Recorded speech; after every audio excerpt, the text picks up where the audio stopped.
Bom, pessoal, seguindo então agora para a parte experimental, vocês devem lembrar dessa simulação, foi utilizada na última aula sobre associação de resistores, mas com um pequeno detalhe, certo?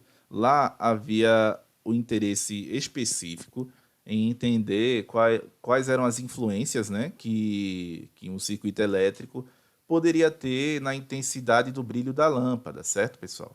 O quanto que essa lâmpada iria brilhar baseado nas alterações que nós fizéssemos em nosso circuito, tá bom? Então, eu não estava interessado em falar sobre números, mas agora, como estamos falando sobre instrumentos de medidas elétricas, é importante que nós falemos sobre números, tá bom? Então, em primeiro lugar, pessoal, vamos trabalhar o voltímetro, tá bom? Vamos trabalhar aqui a ideia do voltímetro. Se eu conectar esses dois pontos aqui, o que vai acontecer? Ele vai ler 0,90 volts. O que significa isso? Repare, pessoal, que a conexão ela foi feita entre os terminais da lâmpada, tá? Então, dos 1,5 volts da pilha, 0,90 vai cair aqui, olha, vai cair potencial de 0,90 só nessa lâmpada. Tá, professor. Então, o que, que significa isso? Para onde foi, né, para onde foram os outros 0,6? Eles vão cair aqui, olha só, nessa resistência aqui que eu não havia comentado também com muita clareza na última aula, né? Não era o interesse, não era o foco daquela aula experimental. Ou seja, isso aqui é uma resistência variável. À medida que eu alterar esse cursor aqui, ele vai mudar a configuração do circuito. Ou seja, lembrem-se que pela lei de Ohm, pela primeira lei de Ohm, quanto maior a resistência, maior será o potencial que vai cair sobre ela. Então, aqui, pessoal, nessa resistência, que é uma resistência de 5 ohms, ele é um resistor que varia aqui ó, entre 0 e 100. A resistência de 5 ohms, ela será responsável por roubar, ou melhor, decair o outro potencial. Ou seja, enquanto o 0,90 vem aqui, 0,6 vem aqui, certo? Nós podemos tentar demonstrar isso fazendo as conexões, olha só. Então, eu vou desligar de novo aqui meu voltímetro, vou ligar novamente, só que agora eu estou interessado na resistência aqui, tá, pessoal? A resistência variável. Então, repare, ó, quando eu coloquei aqui, você percebeu que deu 0,6, que era o esperado, já que 0,6 mais 0,9 aqui vai dar 1,5. Alguns estudantes mais detalhistas podem pensar assim, professor, mas a pilha aqui, ela funciona em sua totalidade, ou seja, ela vai de fato entregar 1,5 volts para o circuito? A resposta é não. Tá? Nós estudaremos no tópico de geradores o detalhe que todo gerador possui uma resistência interna, ou seja, então, antes dele entregar a sua DDP para o circuito elétrico, ele vai perder um pouco dentro do próprio gerador. Né? Então, aqui a consideração é que ele é perfeito, tá? Ele é ideal. Assim também como o voltímetro, o amperímetro que nós vamos utilizar daqui a pouco, ele é real, tá? Agora vamos tentar utilizar o amperímetro, tá bom? Então eu vou ligar o amperímetro aqui e eu vou utilizar as conexões, tá? Então vamos conectar o amperímetro, né? Vamos fazer aqui a conexão do amperímetro. Deixa eu desconectar aqui para ficar mais fácil. Pronto. Vamos fazer a conexão para que dê positivo e negativo. Essa parte de positivo e negativo, pessoal, que vocês viram que uma corrente negativa ali, tem a ver com o sentido da corrente. Nós já estudamos isso. Mas esse detalhe também é algo que eu vou querer trabalhar no próximo tópico, tá bom? Que será o tópico de leis de Kirchhoff, circuitos mistos, tá? Por enquanto, eu quero trabalhar aqui com a ideia de que nós teremos uma corrente positiva, tá bom? Então, vamos trabalhar com essa ideia aqui, certo? Vamos conectar novamente nosso perímetro. Então, vamos trabalhar aqui. Ok, pronto. Então, vejam a corrente. 120 miliamperes. O que significa isso? De onde vem esse valor de 120 miliamperes? Por que é isso? Então, o que você precisa lembrar, pessoal? O que vocês precisam lembrar?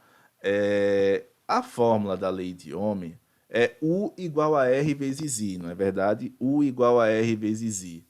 Então, se eu quiser saber qual é a corrente elétrica aqui nesse resistor, né, nesse resistor variável, que é onde eu estou trabalhando essa ideia, então eu preciso utilizar a lei de Ohm nesse resistor.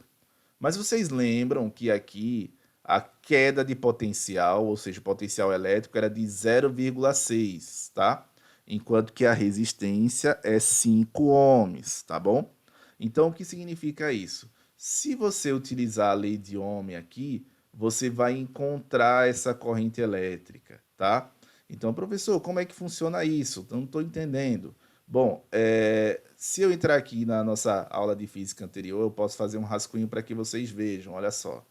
Posso fazer um rascunho aqui bem rápido para que isso seja visto, tá bom? Então, olha só. U é igual a R vezes I, tá? U é igual a R vezes I. Mas como eu estou querendo comprovar, como eu estou querendo comprovar que a corrente é 120 miliamperes, então a corrente eu sei que é a mesma coisa que U dividido por R, que é a resistência. Voltando lá na simulação, a DDP, como nós vimos aqui, é de 0,6, enquanto a resistência é de 5. Então, eu vou ter que a minha corrente elétrica será 0,6 dividido por 5. Vocês vão perceber rapidamente que isso aqui é a mesma coisa que 0,12 amperes, tá? Mas se você olhar bem aqui no nosso amperímetro, a medida dele está em miliamperes. Para você deixar em miliamperes, você precisa multiplicar isso por 1000. Quando você multiplica isso por 1000,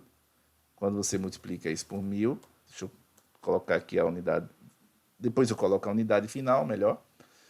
Quando você multiplica isso daqui por 1000, você vai ter o valor exato aqui, pessoal, nesse caso, né, de 120 miliamperes, tá? Vocês podem fazer essa conta em casa para tentar entender melhor como que funcionou todo esse processo aqui no circuito elétrico, tá? E eu tenho certeza, pessoal, também, uma coisa importante dizer, eu tenho certeza que se esse circuito está conectado em série com essa lâmpada, eu sei que os 120 miliamperes é a corrente que passa aqui nessa lâmpada também, certo? Então eu tenho essa certeza, tá bom? Então, será que se eu utilizar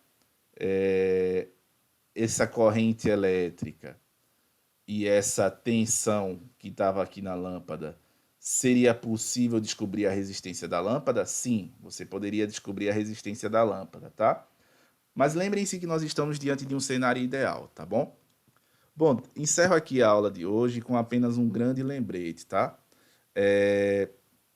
Nós temos aqui, pessoal, o seguinte, um arquivo que eu vou disponibilizar para essa aula, que é um arquivo com o nome OBF e Enem, onde eu vou colocar duas questões aqui, uma referente ao OBF e outra referente ao Enem, tá bom? Essa questão aqui, ela trabalha a ideia de física ótica, muito interessante essa questão, inclusive ela tem muitas oportunidades de debate e visa uma preparação além do básico, tá? Eu sugiro que tentem fazer. Enquanto essa daqui foi do Enem do ano passado, que agora com os conhecimentos que vocês têm de associação de resistores, vocês podem muito bem resolver essa questão. A ideia, então, é que a resolução dessas duas questões aparecerão aqui na nossa aula, na nossa videoaula, na semana que vem, tá bom? Lembrem-se, importante reiterar, essa parte aqui não é obrigatória. Fazer a questão do OBF, fazer a questão do Enem, não vai entrar como atividade obrigatória, como eu tenho feito com as outras. Fazer isso é para que você consiga melhorar o seu conhecimento em física, que ele vá além do básico, tá bom? Gostaria agora, pessoal, de desejar uma ótima semana para vocês. Estudem bastante, continuem se cuidando, cuidando de seus familiares. Tudo de melhor para vocês. Uma ótima semana e até a próxima.